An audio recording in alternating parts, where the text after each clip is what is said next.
High বন্ধুরা, সবাই কেমন আছো? রোজকার মতো আবারও চলে এলাম একটা নতুন ভিডিও নিয়ে। দেখতেই পাচ্ছ আজকে দুপুরে লাঞ্চ থালিতে ছিল আমাদের ফ্রাইড রাইস, যেটা মিক্সড ফ্রাইড রাইস ছিল, আর তার সাথে ছিল কাতলা মাছের মুইঠা। তো কাতলা মাছের মুইঠা বানানোর জন্য প্রথমে মাছটাকে সেদ্ধ করে নিয়েছিলাম, তারপরে তার থেকে পুরো কাঁটাগুলো বের করে নিয়ে এইভাবে পুরো মাখিয়ে নিয়েছি। দেখো, এর মধ্যে কুচি করা পেঁয়াজ, কাঁচা লঙ্কা এই সমস্ত কিছুই ছিল। আর আজকে কিন্তু সকাল থেকে খুব বৃষ্টি হচ্ছিল, জানি না কোন কোন জায়গায় হচ্ছে, বাট আমাদের এখানে খুবই বৃষ্টি হচ্ছিল। তো তার মধ্যে ভাবলাম আজকে কি রান্না করা যায়। তো বাড়িতে কাতলা মাছ ছিল, সেটা দিয়েই কিন্তু এই মুইঠাটা বানালাম।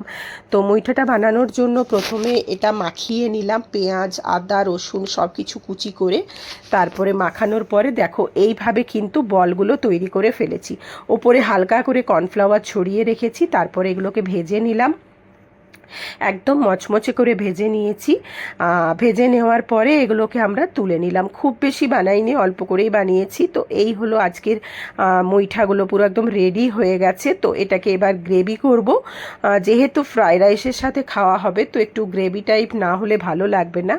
তো প্রথমে এই যে মশলাটা রেডি করে নিয়েছিলাম, মশলাটা কিন্তু আদা, রসুন, পেঁয়াজ সব প্রথমে তেলে ভেজে নিয়েছিলাম। ভেজে নিয়ে সেটাকে পেস্ট বানিয়েছিলাম, সাথে কাজু দিয়েছিলাম।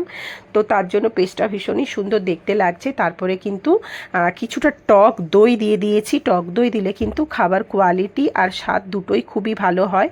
তো টক দইটা দিয়ে ভালো করে এটাকে নেড়ে টেড়ে একদম ফুটিয়ে নিলাম। ফুটিয়ে নেওয়ার পরে কিন্তু এই মুইঠাগুলো দিয়ে দিচ্ছি, কেননা মুইঠাগুলো দেওয়ার পরে কিন্তু খুব বেশিক্ষণ ফোটানো যাবে না। খুব বেশিক্ষণ যদি ফোটানো হয়, এগুলো একদম নরম হয়ে ঘাঁটা হয়ে যাবে। তো মশলাটা কষিয়ে নেওয়ার পরে 5 মিনিট মতো মুইঠাগুলো দিয়ে এটাকে ফোটাতে হবে, তারপরে কিন্তু নামিয়ে দিতে হবে। তো এইভাবে আমিও দিয়ে দিলাম, দিয়ে এটাকে 5 মিনিট থেকে ফুটিয়ে নিলাম। ফুটিয়ে নেওয়ার পরে আজকের কিন্তু পুরো কাতলা মাছের মুইঠা দেখতেই পাচ্ছ একদম রেডি হয়ে গেছে। আর দেখতে যেরকম সুন্দর, খেতেও কিন্তু ভীষণই সুন্দর। তোমরা সবাই ট্রাই করে দেখতে পারো, একদম অন্য রকমের। আমরা তো নর্মালি চিতল মাছের মুইঠা খেয়েছি, বাট কাতলা মাছের মুইঠাটাও কিন্তু ভীষণ ভালো লাগে খেতে।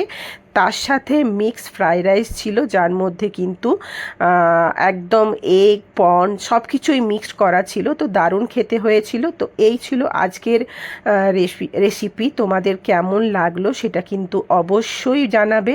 ভালো লাগুক, খারাপ লাগুক, যেটাই লাগবে না কেন, তোমরা অবশ্যই কমেন্টস করে জানাবে কীরকম হলো আজকের ভিডিওটা। তোমাদের কমেন্টসের আশায় কিন্তু অবশ্যই আমি থাকবো। আর তোমরা যত ভালোবাসা দেবে আমাদেরকে, আমি কিন্তু ততই আমরা আরও ভালো ভালো সুন্দর সুন্দর ভিডিও তোমাদের সামনে নিয়ে আসতে পারবো। তো আজকে দুপুরের রেসিপিটা এটাই ছিল। যেহেতু সানডে ছিল, তো সানডে স্পেশাল হিসেবেই এইটা আমরা বানিয়েছিলাম অ্যান্ড খেয়েছিলাম। খুব ভালো হয়েছিল। তোমরা যদি মনে করো এই রকম একটা রেসিপি বানাবে, ইজি, খুবই ইজি, তো এরকম বানিয়ে তোমরাও খেতে পারো। দেখবে তোমাদেরও বাড়ির প্রত্যেকে পছন্দ করবে। ছোট থেকে বড় সবার কিন্তু এই রকম রেসিপি ভালোই লাগবে। তো চলো, আর বেশি কিছু বলবো না, আজকের মতো ভিডিওটা এখানেই শেষ করব। যদি ভালো লাগে অবশ্যই লাইক করো।